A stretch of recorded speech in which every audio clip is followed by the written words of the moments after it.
teman-teman semua. Perkenalkan, nama saya Willy Lincoln Sihombing dengan NIM 7233210036. Kali ini saya akan membahas sebuah penelitian yang telah kami lakukan yang berjudul Identifikasi dan Analisis Risiko Operasional pada Usaha Rumah Anggur Ardo melalui pendekatan matriks risiko. Penelitian ini membahas bagaimana UMKM di bidang agribisnis menghadapi dan mengelola risiko yang bisa terjadi dalam kegiatan operasional mereka. Penelitian ini disusun oleh kami kelompok 10 dari Program Studi Manajemen Fakultas Ekonomi Universitas Negeri Medan, dan dosen pengampu kami adalah Ibu Rosi Pratiwi Sihombing, SEMS, dan saya Willy Sihombing, saya anggota kelompok 10. Nah, kita semua tahu bahwa UMKM adalah tulang punggung ekonomi Indonesia. Mereka punya peran besar dalam membuka lapangan kerja dan mendorong ekonomi lokal. Nah, salah satu UMKM yang cukup inspiratif itu adalah Rumah Anggur Ardo, sebuah usaha agribisnis yang dirintis oleh Sarah Jawok Saragih dan suaminya sejak tahun 2019, tepat sebelum pandemi COVID-19. Dengan pengalaman di dunia pertanian dan semangat inovatif, mereka berhasil mengubah lahan terbatas menjadi usaha yang produktif. Namun, seperti halnya bisnis lain, mereka juga menghadapi berbagai risiko operasional, mulai dari produksi, distribusi, sampai layanan pelanggan. Nah, disinilah penelitian ini mencoba mengidentifikasi serta menganalisis risiko tersebut. Sebelum kita masuk ke pembahasan hasil, kita bahas dulu yang pertama itu konsep dasarnya. Dalam dunia agribisnis, risiko operasional adalah segala bentuk hambatan atau gangguan dalam proses produksi dan distribusi. Nah, untuk menanganinya, digunakan pendekatan manajemen risiko, yaitu proses untuk mengenali, menganalisis, dan mengontrol risiko agar tidak mengganggu kelancaran usaha. Salah satu alat bantu yang digunakan dalam penelitian ini adalah matriks risiko yang menilai risiko dari dua sisi. Yang pertama, likelihood. Ini adalah mengenai seberapa sering risiko itu bisa terjadi. Dan yang kedua adalah impact. Ini mengenai seberapa besar dampak yang terjadi terhadap bisnis. Nah, penelitian ini menggunakan metode kualitatif dengan teknik pengumpulan data berupa wawancara langsung dengan pemilik Rumah Anggur Ardo. Metode ini dipilih supaya penelitian itu bisa memperoleh informasi yang lebih mendalam, seperti pengalaman dan strategi nyata yang digunakan pemilik dalam menghadapi risiko. Dengan menggunakan pendekatan matriks risiko, setiap risiko akan diberi nilai berdasarkan tingkat, kemungkinan, dan dampaknya. Hasilnya nanti bisa dikategorikan ke dalam 3 tingkatan, yaitu rendah, sedang, atau tinggi.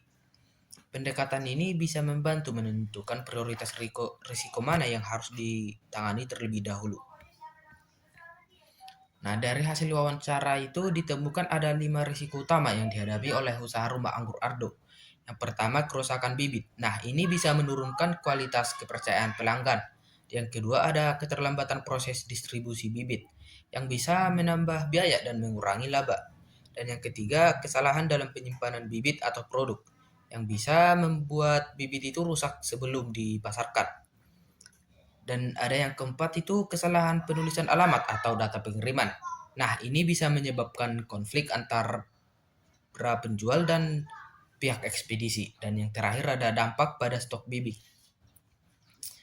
Ini bisa menyebabkan pengiriman ke pelanggan itu jadi tertunda. Nah, berdasarkan kelima risiko itu, kita bisa menyimpulkan bahwa sebagian besar tantangan itu berada di proses operasional harian dan distribusi.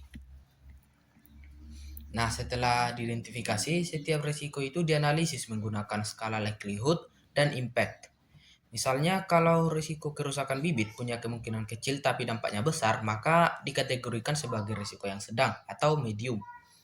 Hasil analisis menunjukkan sebagian besar risiko itu berada pada tingkat yang sedang, yang artinya risiko itu tidak terlalu parah, akan tetapi tetap perlu ditangani dengan baik, supaya tidak mengganggu jalannya operasional usaha.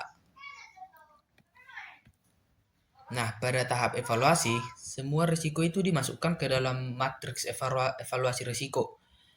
Hasilnya risiko seperti kerusakan bibit, kerugian finansial, kehilangan konsumen, dan stok bibit itu termasuk dalam kategori yang medium. Sedangkan risiko konflik dengan pihak pengiriman itu tergolong rendah. Nah, hasil ini membantu pemilik usaha menentukan prioritas dan alokasi sumber daya untuk mengatasi risiko mana yang paling penting dan lebih dulu untuk diatasi. Nah, untuk langkah berikutnya itu adalah perlakuan risiko. Ini adalah tindakan konkret untuk meminimalkan atau mengontrol dampaknya. Nah, ada beberapa langkah yang bisa diambil. Seperti yang pertama ada SOP, pengemasan bibit agar lebih aman. Lalu dengan menggunakan asuransi pengiriman untuk perlindungan finansial dan memberikan layanan garansi bagi pelanggan yang menerima bibit rusak. Lalu bisa dengan membuat sistem dokumentasi klaim agar prosesnya itu transparan. Dan yang terakhir, bisa dengan menyiapkan buffer stok atau stok cadangan agar pengiriman itu tetap lancar meskipun ada kendala. Dengan langkah-langkah ini, usaha itu bisa tetap berjalan stabil walaupun menghadapi risiko operasional. Nah, dari keseluruhan penelitian yang telah kami lakukan, dapat disimpulkan bahwa usaha rumah anggur Ardo itu mampu bertahan dan berkembang meskipun menghadapi berbagai risiko dan keterbatasan. Nah, ada beberapa poin penting dari penelitian ini yang dapat diambil. Yang pertama, risiko operasional bisa diidentifikasi dan dikendalikan melalui pendekatan yang sistematis. Dan yang kedua, manajemen risiko itu terbukti membantu menjaga stabilitas bisnis, terutama untuk UMKM. Lalu, asuransi dan SOP yang baik bisa jadi alat penting untuk perlindungan usaha. Nah, saran dari kami adalah agar pemilik usaha itu tetap melakukan evaluasi risiko secara rutin, memperkuat dokumentasi, dan memperluas kerjasama dengan pihak asuransi agar lebih tangguh menghadapi ketidakpastian. Nah, seperti yang kita tahu, dalam kegiatan operasional itu ada banyak risiko yang nggak bisa dikendalikan secara sepenuhnya. Misalnya kerusakan bibit saat pengiriman, keterlambatan distribusi, atau bahkan kehilangan produk di perjalanan. Nah, hal ini bisa menyebabkan kerugian finansial yang cukup besar, terutama bagi UMKM yang modalnya itu masih terbatas. Nah, disinilah asuransi itu berperan penting. Dengan menggunakan asuransi pengiriman atau asuransi usaha kecil, rumah anggur Ardo itu bisa memindahkan sebagian beban risiko kepada pihak asuransi. Yang artinya, kalau terjadi kerusakan atau kehilangan saat pengiriman, biaya ganti rugi itu bisa ditanggung oleh pihak asuransi, bukan seluruhnya oleh pihak usaha. Nah, bukan hanya itu, asuransi juga memberikan rasa aman dan kepercayaan lebih kepada pelanggan.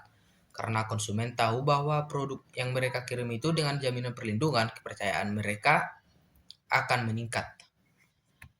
Lalu bagi pelaku UMKM itu seperti usaha rumah anggur Ardo yang tadi, pemanfaatan asuransi itu bukan hanya soal perlindungan keuangan, tapi juga bagian dari strategi manajemen risiko jangka panjang. Dengan adanya asuransi, usaha bisa fokus pada pengembangan dan peningkatan kualitas produk tanpa terlalu khawatir pada kerugian yang sifatnya itu tidak terduga. Nah, sebagai mahasiswa manajemen, penelitian ini memberikan banyak manfaat bagi kami. Yang pertama adalah kami bisa belajar bagaimana teori manajemen risiko itu bisa diterapkan langsung dalam kasus nyata UMKM. Penelitian kami ini juga melatih kemampuan kami dalam berpikir kritis, menganalisis data, serta memahami pentingnya perencanaan dalam menghadapi risiko bisnis. Nah, dalam penelitian ini, kontribusi saya itu ada pada bagian hasil penelitian dan pembahasan. Saya terlibat dalam proses mengolah data hasil wawancara, membuat tabel identifikasi risiko, sampai menyusun analisis matriks risiko. Nah, jika dihitung secara keseluruhan, kontribusi saya itu bisa dibilang sekitar 60% dari total pengerjaan penelitian. Ini karena bagian hasil dan pembahasan itu adalah inti dari analisisnya. Nah, itu saja penjelasan lengkap dari artikel kami tentang identifikasi dan analisis risiko operasional pada usaha rumah anggur Ardo. Nah, dari penelitian ini kita bisa belajar bahwa risiko itu bukan untuk ditakuti, tapi untuk dipahami dan dikelola dengan cerdas. Dengan manajemen yang baik, usaha yang kecil pun bisa bertahan di tengah tantangan yang besar.